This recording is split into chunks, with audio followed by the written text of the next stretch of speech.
Best Russian Short Stories. The Queen of Spades. By Alexander S. Pushkin. Chapter 1. There was a card party at the rooms of Naramov of the Horse Guards. The long winter night passed away imperceptibly, and it was 5 o'clock in the morning before the company sat down to supper. Those who had won ate with a good appetite, the others sat staring absently at their empty plates. When the champagne appeared, however, the conversation became more animated, and all took part in it. "And how did you fare, Surin?" asked the host. "Oh, I lost as usual. I must confess that I am unlucky. I play Mirandole, I always keep cool, I never allow anything to put me out, and yet I always lose." "And you did not once allow yourself to be tempted to back the red?" "Your firmness astonishes me." "But what do you think of Hermann?" said one of the guests, pointing to a young engineer. "He has never had a card in his hand in his life, he has never in his life laid a wager, and yet he sits here till 5 o'clock in the morning watching our play." "Play interests me very much," said Hermann, "but I am not in the position to sacrifice the necessary in the hope of winning the superfluous." "Hermann is a German, he is economical, that is all," observed Tomsky. "But if there is one person that I cannot understand, it is my grandmother, the Countess Anna Fedotovna." "How so?" inquired the guests. "I cannot understand," continued Tomsky, "how it is that my grandmother does not punt." "What is there remarkable about an old lady of 80 not punting?" said Naramov. "Then you do not know the reason why?" "No, really, haven't the faintest idea." "Oh. Then listen. About 60 years ago, my grandmother went to Paris, where she created quite a sensation. People used to run after her to catch a glimpse of the Muscovite Venus. Richelieu made love to her, and my grandmother maintains that he almost blew out his brains as a consequence of her cruelty. At that time ladies used to play at faro. On one occasion at the court, she lost a very considerable sum to the Duke of Orleans.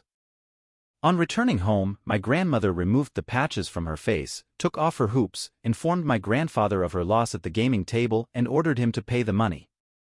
My deceased grandfather, as far as I remember, was a sort of house steward to my grandmother. He dreaded her like fire, but, on hearing of such a heavy loss, he almost went out of his mind. He calculated the various sums she had lost and pointed out to her that in 6 months she had spent 500,000 francs, that neither their Moscow nor Saratov estates were in Paris, and finally refused point-blank to pay the debt. My grandmother gave him a box on the ear and slept by herself as a sign of her displeasure. The next day she sent for her husband, hoping that this domestic punishment had produced an effect upon him, but she found him inflexible.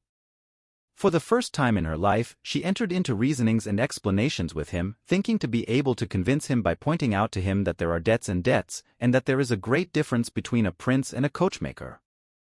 But it was all in vain, my grandfather still remained obdurate. But the matter did not rest there. My grandmother did not know what to do. She had shortly before become acquainted with a very remarkable man. You have heard of Count Saint-Germain, about whom so many marvelous stories are told. You know that he represented himself as the wandering Jew, as the discoverer of the elixir of life, of the philosopher's stone, and so forth.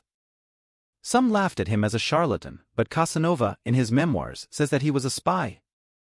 But be that as it may, Saint-Germain, in spite of the mystery surrounding him, was a very fascinating person, and was much sought after in the best circles of society. Even to this day my grandmother retains an affectionate recollection of him and becomes quite angry if anyone speaks disrespectfully of him. My grandmother knew that Saint-Germain had large sums of money at his disposal. She resolved to have recourse to him, and she wrote a letter to him asking him to come to her without delay. The queer old man immediately waited upon her and found her overwhelmed with grief. She described to him in the blackest colors the barbarity of her husband and ended by declaring that her whole hope depended upon his friendship and amiability. Saint-Germain reflected. "I could advance you the sum you want," said he, "but I know that you would not rest easy until you had paid me back, and I should not like to bring fresh troubles upon you. But there is another way of getting out of your difficulty, you can win back your money." "But, my dear Count," replied my grandmother, "I tell you that I haven't any money left." "Money is not necessary," replied Saint-Germain, "be pleased to listen to me."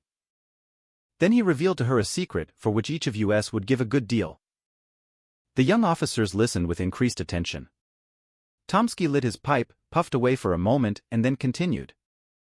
"That same evening my grandmother went to Versailles to the Jeu de la Reine.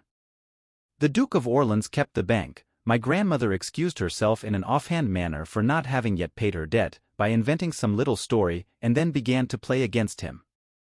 She chose 3 cards and played them one after the other, all 3 one Seneca, said of a card when it wins or loses in the quickest possible time, and my grandmother recovered every farthing that she had lost. Mere chance, said one of the guests. A tale, observed Hermann. Perhaps they were marked cards, said a third. I do not think so, replied Tomsky gravely. What, said Naramov, you have a grandmother who knows how to hit upon 3 lucky cards in succession, and you have never yet succeeded in getting the secret of it out of her? That's the deuce of it, replied Tomsky. She had 4 sons, one of whom was my father. All 4 were determined gamblers, and yet not to one of them did she ever reveal her secret, although it would not have been a bad thing either for them or for me. But this is what I heard from my uncle, Count Ivan Ilyich, and he assured me, on his honor, that it was true. The late Chaplitsky, the same who died in poverty after having squandered millions, once lost, in his youth, about 300,000 rubles to Zorich, if I remember rightly. He was in despair. My grandmother, who was always very severe upon the extravagance of young men, took pity, however, upon Chaplitsky. She gave him 3 cards, telling him to play them one after the other, at the same time exacting from him a solemn promise that he would never play cards again as long as he lived. Chaplitsky then went to his victorious opponent and they began a fresh game. On the first card, he staked 50,000 rubles and won Seneca. He doubled the stake and won again, till at last, by pursuing the same tactics, he won back more than he had lost. But it is time to go to bed, it is 5:45 already. And indeed it was already beginning to dawn. The young men emptied their glasses and then took leave of each other. Chapter 2. The old Countess A. was seated in her dressing room in front of her looking-glass. 3 waiting maids stood around her. One held a small pot of rouge, another a box of hairpins, and the third a tall-can with bright red ribbons. The Countess had no longer the slightest pretensions to beauty, but she still preserved the habits of her youth, dressed in strict accordance with the fashion of 70 years before, and made as long and as careful a toilette as she would have done 60 years previously. Near the window, at an embroidery frame, sat a young lady, her ward. "Good morning, grandmamma," said a young officer, entering the room. "Bonjour, Mademoiselle Lise."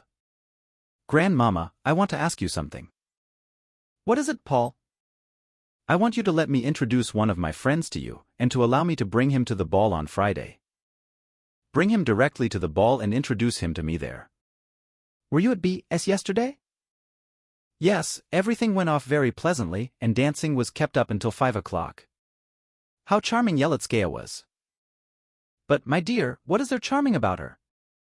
Isn't she like her grandmother, Princess Daria Petrovna? By the way, she must be very old, Princess Daria Petrovna." "How do you mean, old?" cried Tomsky thoughtlessly. "She died 7 years ago." The young lady raised her head and made a sign to the young officer. He then remembered that the old countess was never to be informed of the death of any of her contemporaries, and he bit his lips.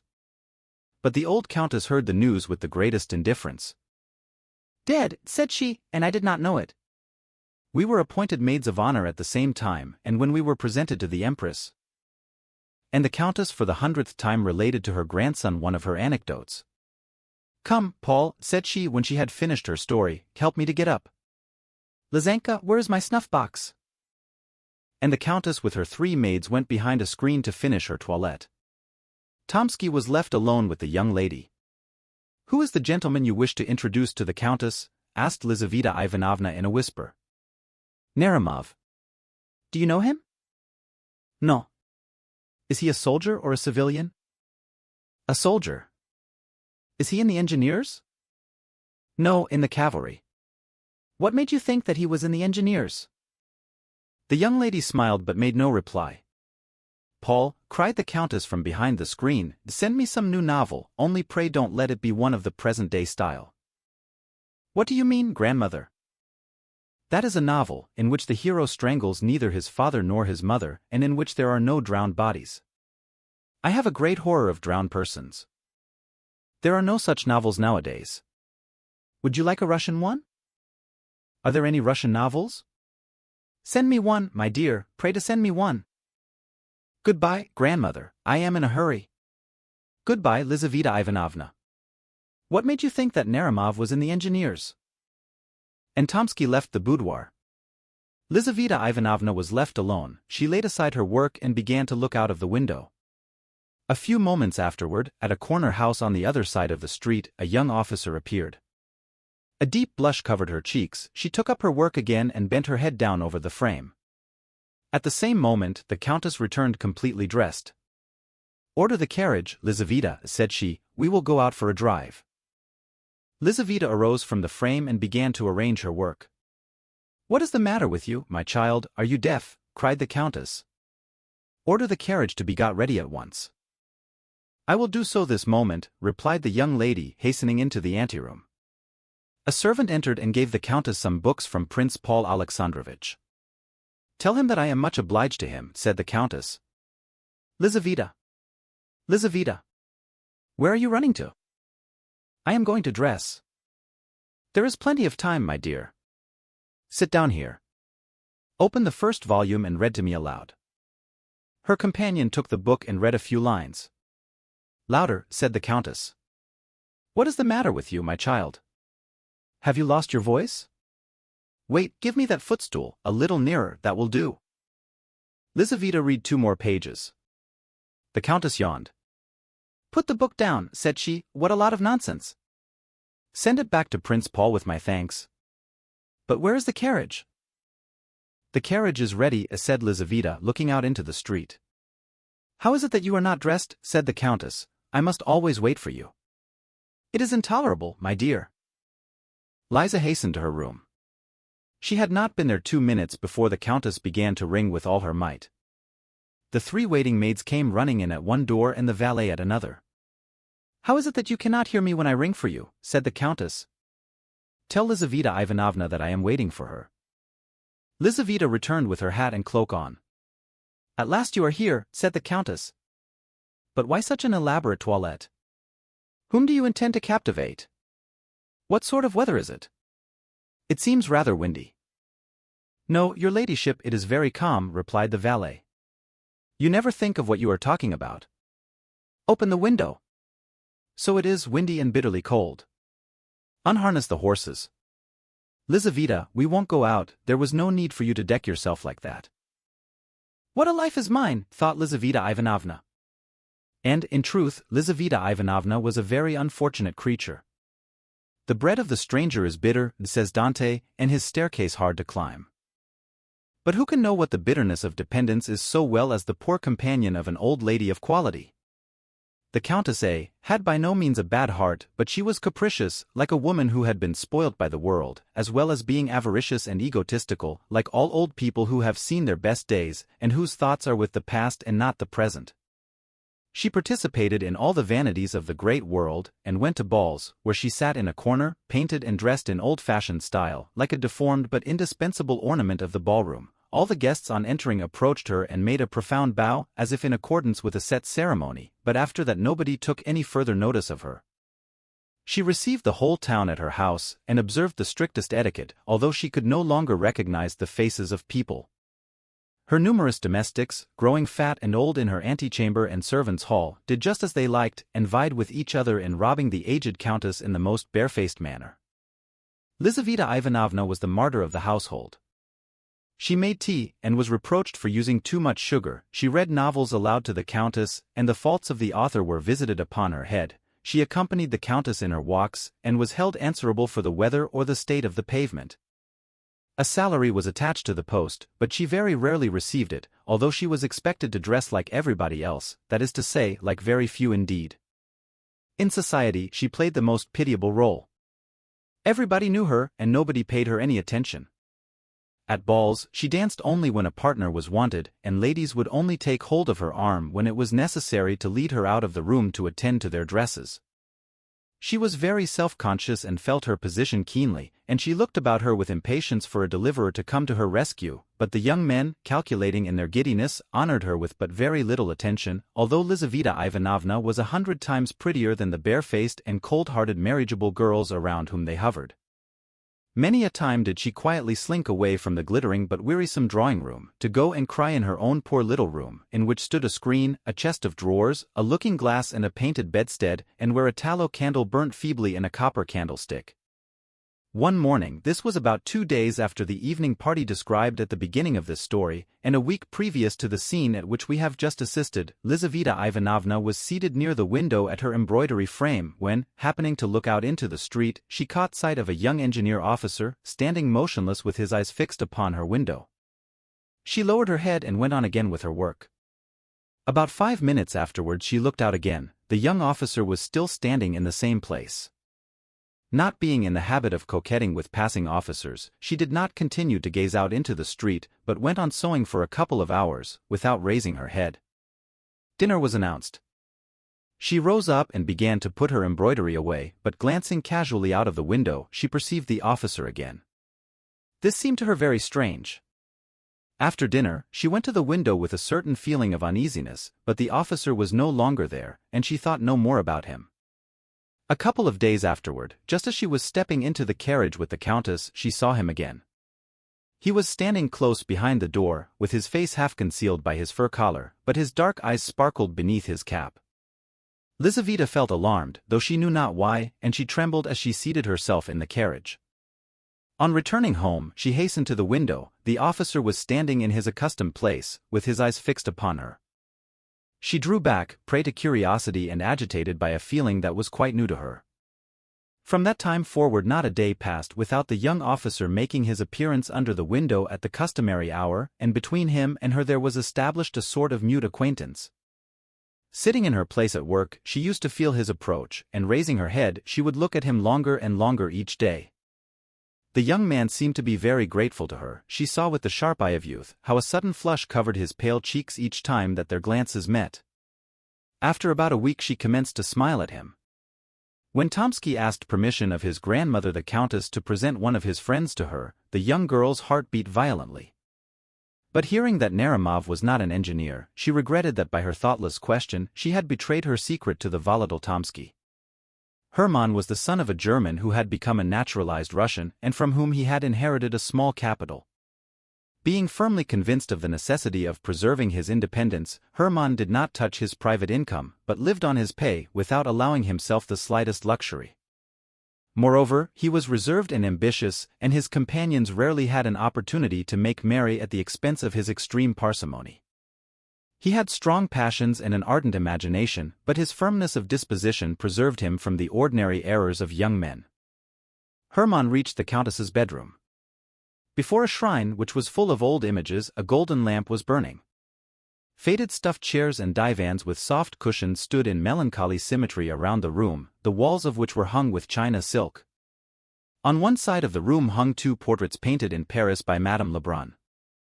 One of these represented a stout, red-faced man of about 40 years of age in a bright green uniform and with a star upon his breast, the other, a beautiful young woman, with an aquiline nose, forehead curls, and a rose in her powdered hair. In the corners stood porcelain shepherds and shepherdesses, dining-room clocks from the workshop of the celebrated Lefroy, bandboxes, roulettes, fans, and the various playthings for the amusement of ladies that were in vogue at the end of the last century, when Montgolfier's balloons and Mesmer's magnetism were the rage. Hermann stepped behind the screen. At the back of it stood a little iron bedstead. On the right was the door which led to the cabinet, on the left, the other which led to the corridor. He opened the latter and saw the little winding staircase which led to the room of the poor companion. But he retraced his steps and entered the dark cabinet.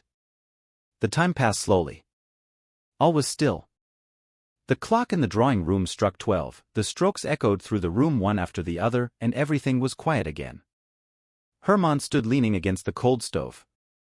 He was calm, his heart beat regularly, like that of a man resolved upon a dangerous but inevitable undertaking. 1 o'clock in the morning struck, then 2, and he heard the distant noise of carriage wheels. An involuntary agitation took possession of him. The carriage drew near and stopped. He heard the sound of the carriage steps being let down. All was bustle within the house. The servants were running hither and thither, there was a confusion of voices, and the rooms were lit up. 3 antiquated chambermaids entered the bedroom, and they were shortly afterward followed by the Countess who, more dead than alive, sank into a Voltaire armchair. Hermann peeped through a chink.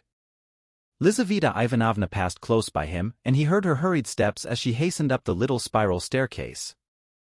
For a moment his heart was assailed by something like a pricking of conscience, but the emotion was only transitory, and his heart became petrified as before. The Countess began to undress before her looking-glass.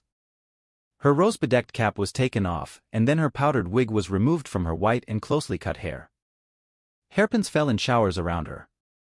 Her yellow satin dress, brocaded with silver, fell down at her swollen feet.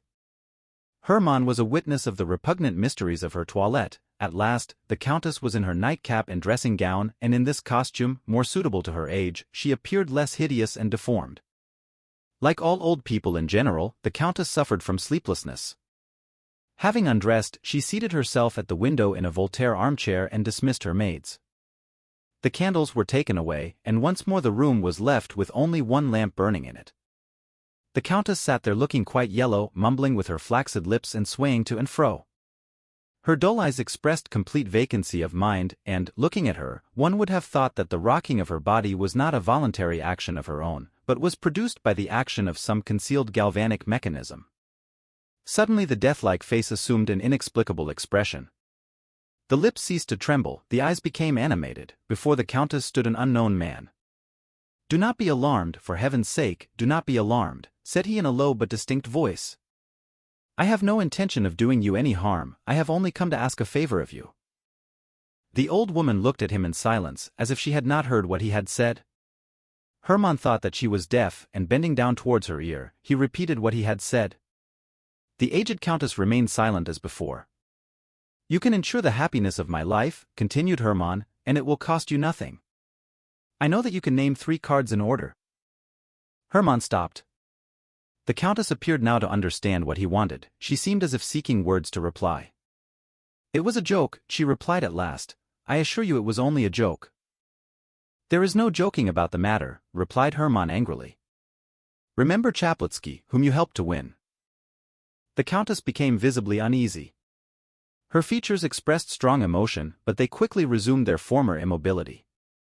"Can you not name me these 3 winning cards?" continued Hermann. The Countess remained silent. Hermann continued. "For whom are you preserving your secret? For your grandsons? They are rich enough without it, they do not know the worth of money.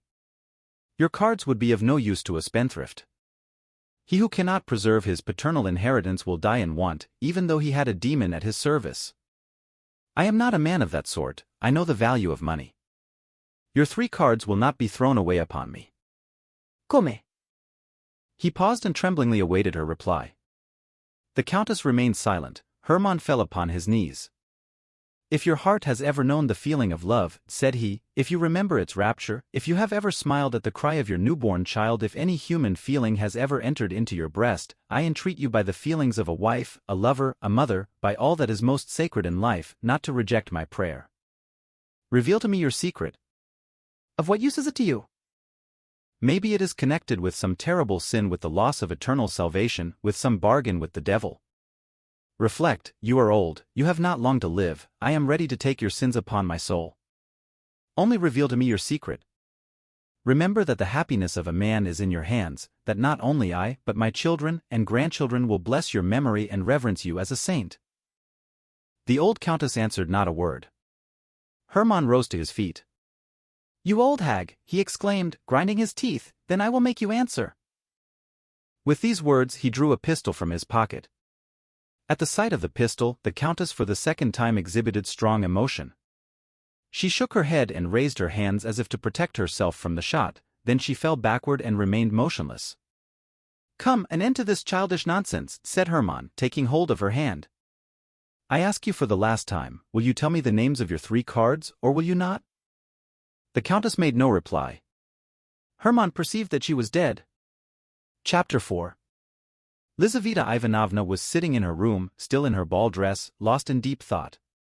On returning home, she had hastily dismissed the chambermaid who very reluctantly came forward to assist her, saying that she would undress herself, and with a trembling heart had gone up to her room, expecting to find Hermann there, but yet hoping not to find him. At first glance, she convinced herself that he was not there, and she thanked her fate for having prevented him from keeping the appointment. She sat down without undressing and began to recall to mind all the circumstances that in so short a time had carried her so far. It was not 3 weeks since the time when she first saw the young officer from the window, and yet she was already in correspondence with him, and he had succeeded in inducing her to grant him a nocturnal interview.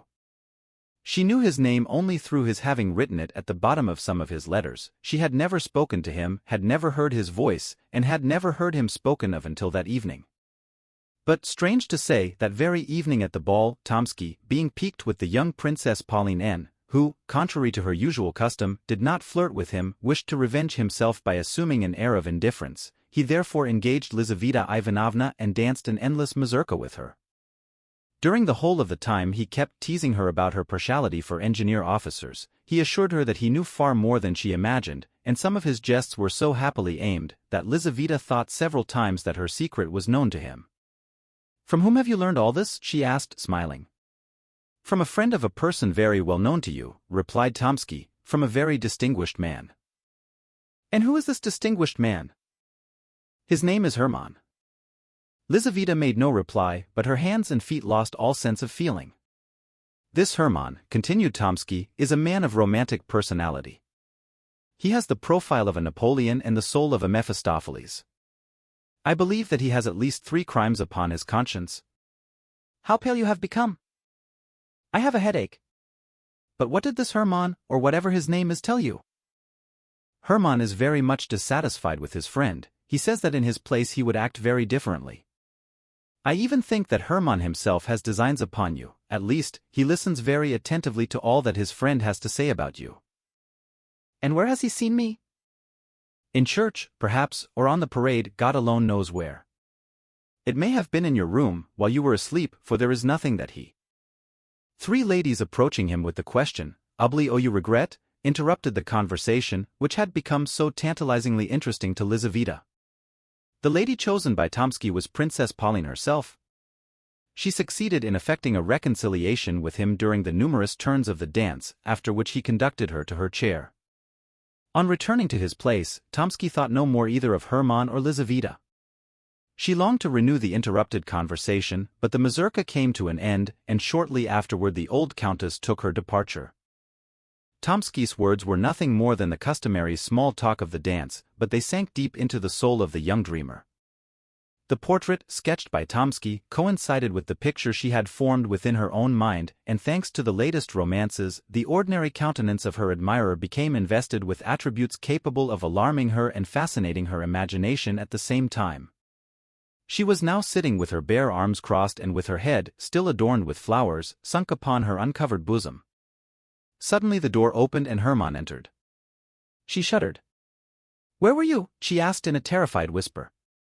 "In the old countess's bedroom," replied Hermann. "I have just left her. The countess is dead." "My God! What do you say?" "And I am afraid," added Hermann, "that I am the cause of her death." Lizaveta looked at him, and Tomsky's words found an echo in her soul. This man has at least 3 crimes upon his conscience. Hermann sat down by the window near her and related all that had happened. Lizaveta listened to him in terror. So all those passionate letters, those ardent desires, this bold obstinate pursuit, all this was not love. Money, that was what his soul yearned for. She could not satisfy his desire and make him happy. The poor girl had been nothing but the blind tool of a robber, of the murderer of her aged benefactress. She wept bitter tears of agonized repentance. Hermann gazed at her in silence. His heart, too, was a prey to violent emotion, but neither the tears of the poor girl nor the wonderful charm of her beauty, enhanced by her grief, could produce any impression upon his hardened soul. He felt no pricking of conscience at the thought of the dead old woman. One thing only grieved him, the irreparable loss of the secret from which he had expected to obtain great wealth. "You are a monster," said Lizaveta at last. "I did not wish for her death," replied Hermann. "My pistol was not loaded." Both remained silent. The day began to dawn. Lizaveta extinguished her candle, a pale light illumined her room. She wiped her tear-stained eyes and raised them towards Hermann. He was sitting near the window, with his arms crossed and with a fierce frown upon his forehead. In this attitude, he bore a striking resemblance to the portrait of Napoleon. This resemblance struck Lizaveta even. "How shall I get you out of the house?" said she at last. "I thought of conducting you down the secret staircase, but in that case, it would be necessary to go through the countess's bedroom, and I am afraid." Tell me how to find this secret staircase, I will go alone. Lizaveta arose, took from her drawer a key, handed it to Hermann, and gave him the necessary instructions. Hermann pressed her cold, limp hand, kissed her bowed head, and left the room. He descended the winding staircase, and once more entered the Countess's bedroom. The dead old lady sat as if petrified, her face expressed profound tranquility. Hermann stopped before her, and gazed long and earnestly at her as if he wished to convince himself of the terrible reality. At last, he entered the cabinet, felt behind the tapestry for the door, and then began to descend the dark staircase, filled with strange emotions. Down this very staircase, thought he, perhaps coming from the very same room, and at this very same hour 60 years ago, there may have glided, in an embroidered coat, with his hair dressed à l'oiseau royal and pressing to his heart his three-cornered hat, some young gallant, who has long been mouldering in the grave, but the heart of his aged mistress has only today ceased to beat. At the bottom of the staircase, Hermann found a door, which he opened with a key, and then traversed a corridor which conducted him into the street. Chapter 5. 3 days after the fatal night, at 9 o'clock in the morning, Hermann repaired to the convent of, where the last honors were to be paid to the mortal remains of the old countess. Although feeling no remorse, he could not altogether stifle the voice of conscience, which said to him, "You are the murderer of the old woman." Despite his entertaining very little religious belief, he was exceedingly superstitious, and believing that the dead countess might exercise an evil influence on his life, he resolved to be present at her obsequies to implore her pardon. The church was full. It was with difficulty that Hermann made his way through the crowd of people. The coffin was placed upon a rich catafalque beneath a velvet baldachin. The deceased countess lay within it, with her hands crossed upon her breast, with a lace cap upon her head, and dressed in a white satin robe. Around the catafalque stood the members of her household, the servants in black caftans, with armorial ribbons upon their shoulders, and candles in their hands, the relatives, children, grandchildren, and great-grandchildren, in deep mourning. Nobody wept, tears would have been an affectation. The countess was so old that her death could have surprised nobody, and her relatives had long looked upon her as being out of the world. A famous preacher pronounced the funeral sermon. In simple and touching words he described the peaceful passing away of the righteous who had passed long years in calm preparation for a Christian end. The angel of death found her, said the orator, engaged in pious meditation and waiting for the midnight bridegroom. The service concluded amidst profound silence. The relatives went forward first to say farewell of the corpse. Then followed the numerous guests who had come to render the last homage to her who for so many years had been a participator in their frivolous amusements. After these followed the members of the countess's household. The last of these was an old woman of the same age as the deceased. 2 young women led her forward by the hand. She had not strength enough to bow down to the ground, she merely shed a few tears and kissed the cold hand of her mistress. Hermann now resolved to approach the coffin. He knelt upon the cold stones and remained in that position for some minutes. At last, he arose, as pale as the deceased countess herself. He ascended the steps of the catafalque and bent over the corpse. At that moment it seemed to him that the dead woman darted a mocking look at him and winked with one eye. Hermann started back, took a false step, and fell to the ground. Several persons hurried forward and raised him. At the same moment, Lizaveta Ivanovna was borne fainting on the porch of the church. This episode disturbed for some minutes the solemnity of the gloomy ceremony. Among the congregation arose a deep murmur, and a tall thin chamberlain, a near relative of the deceased, whispered in the ear of an Englishman who was standing near him, that the young officer was a natural son of the countess, to which the Englishman coldly replied, "Go." During the whole of that day, Hermann was strangely excited.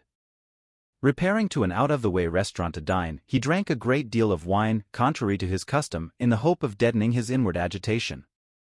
But the wine only served to excite his imagination still more. On returning home, he threw himself upon his bed without undressing and fell into a deep sleep. When he woke up it was already night, and the moon was shining into the room.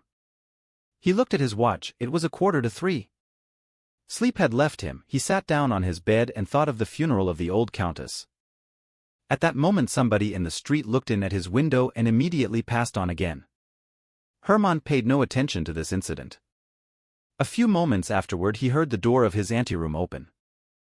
Hermann thought that it was his orderly, drunk as usual, returning from some nocturnal expedition, but presently he heard footsteps that were unknown to him. Somebody was walking softly over the floor in slippers. The door opened and a woman dressed in white entered the room. Hermann mistook her for his old nurse and wondered what could bring her there at that hour of the night. But the white woman glided rapidly across the room and stood before him, and Hermann recognized the countess. "I have come to you against my wish," she said in a firm voice, "but I have been ordered to grant your request.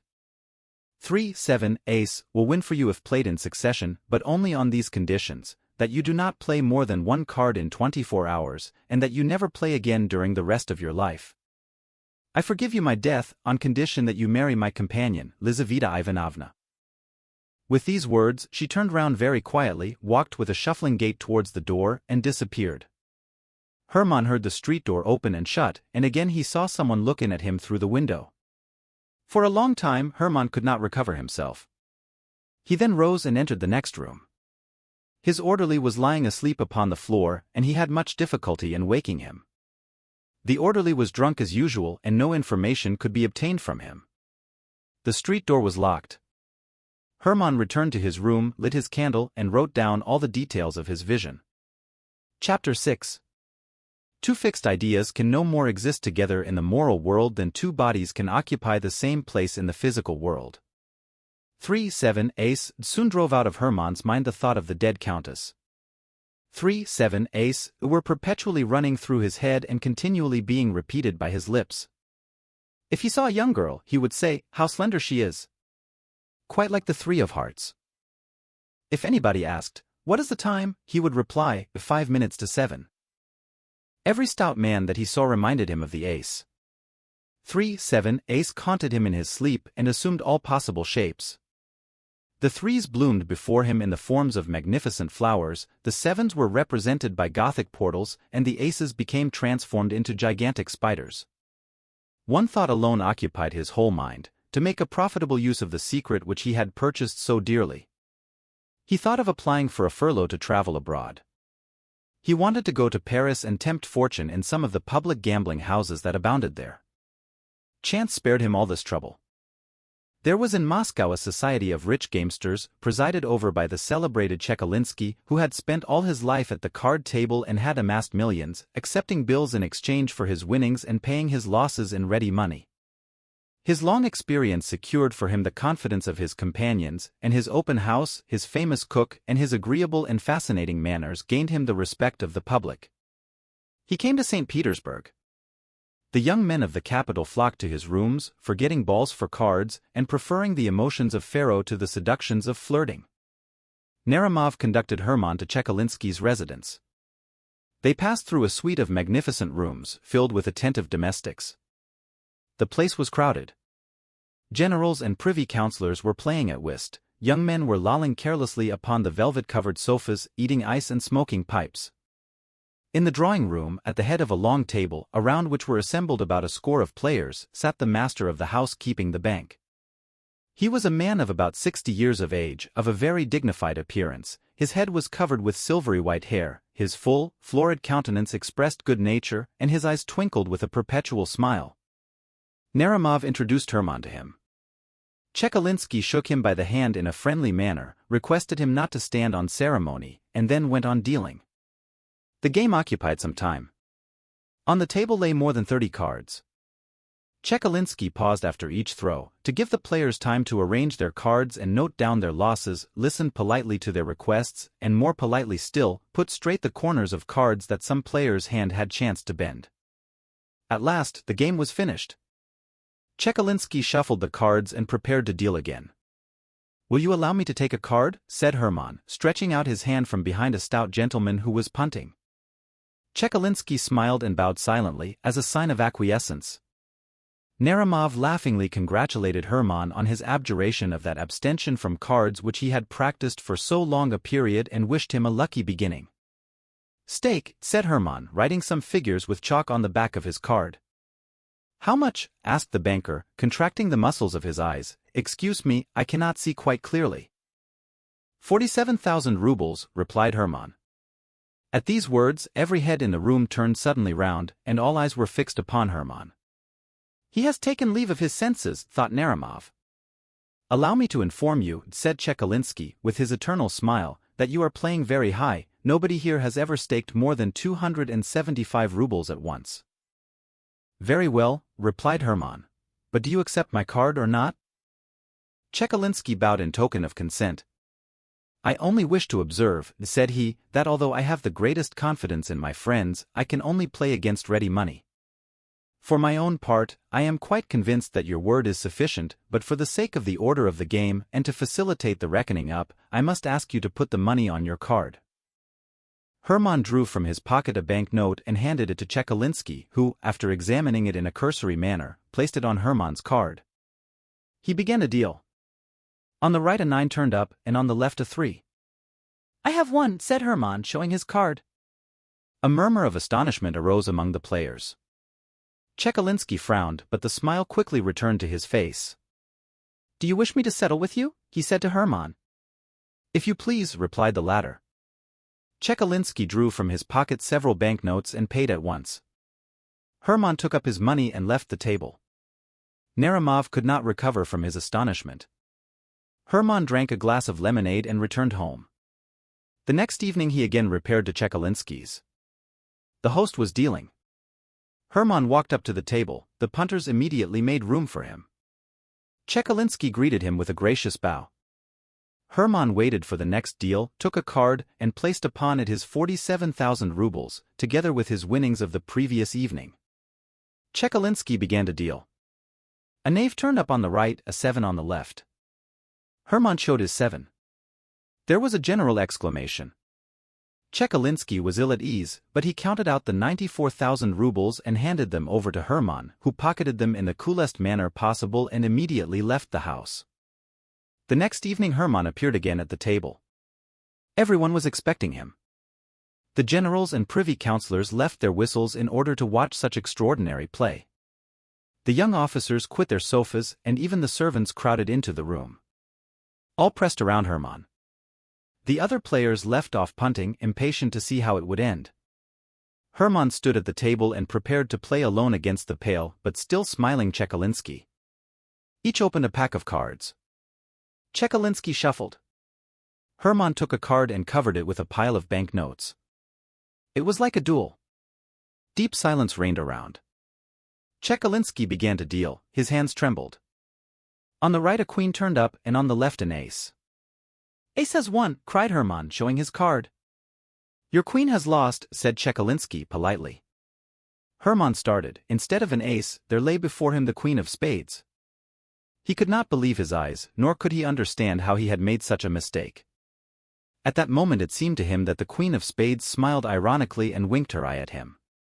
He was struck by her remarkable resemblance. The old countess, he exclaimed, seized with terror. Chekalinsky gathered up his winnings. For some time Hermann remained perfectly motionless. When at last he left the table, there was a general commotion in the room. Splendidly punted, said the players. Chekalinsky shuffled the cards afresh, and the game went on as usual. Hermann went out of his mind and is now confined in room number 17 of the Obukhov Hospital. He never answers any questions, but he constantly mutters with unusual rapidity, E3, 7, ace. 3, 7, queen. Lizaveta Ivanovna has married a very amiable young man, a son of the former steward of the old countess. He is in the service of the state somewhere and is in receipt of a good income. Lizaveta is also supporting a poor relative. Tomsky has been promoted to the rank of captain and has become the husband of Princess Pauline.